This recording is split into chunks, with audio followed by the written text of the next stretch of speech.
सभी दोस्तों नमस्कार, कैसे हो आप। चाणक्य नीति यूट्यूब चैनल पर आप सभी का स्वागत है। उम्मीद करते हैं सब अच्छे होंगे, जो भी आपका अपना कार्य बेहतरीन करे होंगे। तो हम करें Haryana city MCQ practice set number 3। ये सभी क्वेश्चन मोस्ट इंपॉर्टेंट है, क्योंकि नेक्स्ट एग्जाम में यहाँ से क्वेश्चन बन सकते हैं। तो इन क्वेश्चनों को अच्छी तरीके से प्रैक्टिस कर लीजिए। अगर आप फ्री में इन क्वेश्चनों की PDF पाना चाहते हैं तो कमेंट सेक्शन में बता सकते हैं, आपको फ्री में इन क्वेश्चनों की PDF उपलब्ध करवा देंगे। तो आइए दोस्तों, फिर बिना देरी किए आज की वीडियो शुरू कर लेते हैं। अगर आप फर्स्ट टाइम चैनल पर आए हैं तो चैनल को जरूर सब्सक्राइब करें, क्योंकि हम आपके साथ continue MCQ practice set discuss करते हैं। तो आज के सेट का फर्स्ट प्रश्न है, लाल पसीना किसका उपन्यास है। अच्छा प्रश्न है। हेमराज, निर्गम, अभिमन्यु, अनंत, रमेश चंद्र जैन, इनमें से कोई नहीं। तो सही जवाब क्या आएगा? तो सही जवाब आएगा अभिमन्यु अनंत। ठीक है, अभिमन्यु अनंत ने लाल पसीना उपन्यास की रचना की है। तो यहाँ से कैसे याद कर सकते हैं? अभिमन्यु का खून कैसा है? लाल। ठीक है, तो लाल पसीना उपन्यास किसका है? अभिमन्यु अनंत का। तो हेमराज निर्गम ने किस किस की रचना की है? सीप के मोती। सीप के मोती किसकी साहित्यिक रचना है? तो सीप के मोती साहित्यिक रचना रहेगी किसकी? हेमराज निर्गम की। तो जो नेक्स्ट बचता है हमारा रमेश चंद्र जैन। एक और बता देता हूँ मैं, आपसे पूछा जाए हेमराज निर्गम की रचना टूटते बदन। तो टूटते बदन किसकी रचना है? हेमराज निर्गम की। सीप के मोती भी इनकी रचना है। तो रमेश चंद्र जैन की बात करें थे, रमेश चंद्र जैन की कौन सी रचना है? मेहंदी रचे आत। तो मेहंदी रचे आत किसकी रचना है? रमेश चंद्र जैन की। मोस्ट इंपोर्टेंट है, मेहंदी रचे आत किसकी रचना है? रमेश चंद्र जैन की। तो कमेंट सेक्शन में बताइए किस किस के हाथ मेहंदी से रच चुके हैं। ओनली मजाक के लिए, अगर आपके सच में रचे हैं तो आप बता सकते हैं। तो नेक्स्ट है, ब्लैक बर्ड झील कहाँ अवस्थित है। तो ब्लैक बर्ड झील कहाँ पर है? आंसी, रोहतक, पंचकुला, हिसार। सभी का जवाब 4 मिलेगा मेरे अनुमान से। ब्लैक बर्ड झील कहाँ स्थित है? आप कहेंगे हिसार के अंदर। नहीं है, हिसार के अंदर नहीं है, आंसी के अंदर है। कहाँ पर है? आंसी के अंदर ब्लैक बर्ड झील बनाई गई है। तो हिसार के अंदर कौन सी झील है? इसी से मिलता जुलता नाम है ब्लैक बर्ड से। तो कौन सी है? ब्लू बर्ड झील। कौन सी है? ब्लू बर्ड झील कहाँ पर है? हिसार के अंदर। ब्लैक बर्ड झील कहाँ पर है? आंसी के अंदर। तो रोहतक में कौन कौन सी झील है? एक तो काफ़ी फेमस झील है जो एग्जाम में पूछी जाती है, तिलियार झील। ठीक है, तिलियार झील कहाँ पर है? रोहतक में। और एक है मैना नौरंग। ठीक है, नौरंग और मैना। ठीक है, नोट करें, नौरंग और मैना भी कहाँ पर है? रोहतक के अंदर। पंचकुला में कौन सी झील बचती है? तो पंचकुला में टिक्करताल। ठीक है ना, टिक्करताल झील कहाँ की है? तो ये रहेगी हमारी पंचकुला की। तो नेक्स्ट क्वेश्चन आता है, स्वदेश दर्शन किसकी साहित्यिक रचना है। तो स्वदेश दर्शन किसकी रचना है? मोहन चोपड़ा, उदयभानु अंश, राम प्रताप राम, इनमें से कोई नहीं। बिल्कुल मोस्ट इंपोर्टेंट वीडियो है, क्योंकि इसके अंदर हम ज़्यादातर क्वेश्चन रचनाओं से संबंधित कर रहे हैं। ठीक है, अगर 4 ऑप्शन है तो आपको 4 रचनाएं सीखने को मिलती हैं। तो स्वदेश दर्शन किसकी साहित्यिक रचना रहेगी? मोहन चोपड़ा या उदयभानु अंश या राम प्रताप राम। तो सही जवाब क्या आएगा? स्वदेश दर्शन रचना है राम प्रताप राम की। अगर आप हमारे चैनल के साथ जुड़े हैं तो ये क्वेश्चन मैंने कम्युनिटी के अंदर भी पोस्ट किया था। स्वदेश दर्शन किसकी रचना है? राम प्रताप राम की। तो मोहन चोपड़ा रचना किसकी है? तो मोहन चोपड़ा रचना रहेगी दोस्तों, कौन सी रचना है? मोहन चोपड़ा किसके द्वारा लिखी गई है?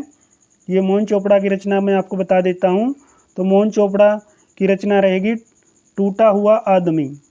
टूटा हुआ आदमी किसकी रचना है? मोहन चोपड़ा की। ठीक है, सॉरी दोस्तों, मैंने आपसे मोहन चोपड़ा की रचना बतानी थी। तो मोहन चोपड़ा की रचना है टूटा हुआ आदमी।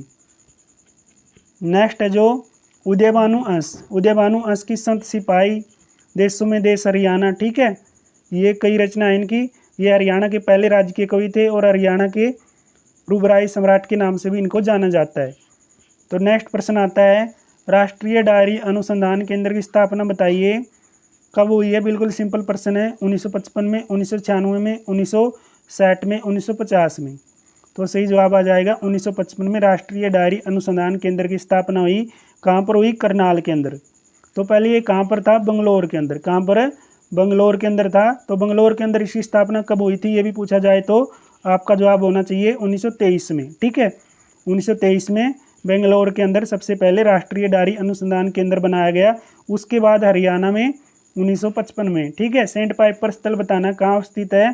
तो हिसार के अंदर, मितातल के अंदर, रोहतक के अंदर या रेवाड़ी के अंदर। तो सही जवाब क्या आएगा? रेवाड़ी के अंदर क्या है? सेंट पाइपर स्थल अवस्थित है। तो हिसार के अंदर फिरोज शाह पैलेस है। ठीक है, मिताथल कहाँ पर है? भिवानी के अंदर है। ठीक है, भिवानी के अंदर क्या है? मिताथल। रोहतक कहाँ पर है? तो रोहतक के अंदर बात की जाए खोखरा कोट स्थल, ये पूछा गया है। खोखरा कोट कहाँ पर है? रोहतक में। तो हरियाणा के द्वितीय केसरी कौन है? तो हरियाणा के द्वितीय केसरी बताइए, लाला मुरलीधर या फिर पंडित नेक्की राम शर्मा, चौधरी देवीलाल या सर छोटू राम। तो सही जवाब क्या आता है? तो हरियाणा के द्वितीय केसरी हैं चौधरी देवीलाल। तो चौधरी देवीलाल को हरियाणा का द्वितीय केसरी कहा जाता है। लाला मुरलीधर के बारे में हम कई बार बात कर चुके हैं। इनका जन्म 1848 के अंदर पलवल में हुआ। इन्होंने हरियाणा के अंदर कांग्रेस की पहली शाखा खोली थी। तो इन्होंने अपनी राजनीतिक वकालत अम्बाला से शुरू की। तो पंडित नेक्कीराम शर्मा को हरियाणा का प्रथम केसरी कहा जाता है। हरियाणा के पहले केसरी थे पंडित नेक्कीराम शर्मा और द्वितीय केसरी पूछा गया है चौधरी देवीलाल। सर छोटू राम का जन्म 1881 के अंदर हुआ। कब हुआ? 1881 में। कहाँ पर हुआ था? गढ़ी सांपला के अंदर। तो गढ़ी सांपला का वर्तमान में नाम क्या है? सर छोटू राम ही है। ठीक है, 1907 में इन्होंने अंग्रेजी भाषा में हिंदुस्तान समाचार पत्र निकाला। 1916 में जाट गजट समाचार पत्र निकाला था उर्दू भाषा के अंदर। पंडित दीनदयाल शर्मा का जन्म बताना भाई कहाँ पर हुआ है? तो कहाँ पर हुआ है? तो सही जवाब आ जाएगा, बताइए, रेवाड़ी, पलवल, झज्जर, फतेहाबाद। इनमें से क्या जवाब आएगा? झज्जर के अंदर। तो पंडित दीनदयाल शर्मा का जन्म झज्जर में हुआ है। इन्होंने सनातन धर्म की पहली शाखा खोली थी हरियाणा के अंदर। ठीक है, झज्जर के अंदर। तो यहाँ से क्वेश्चन क्या क्या बनेंगे?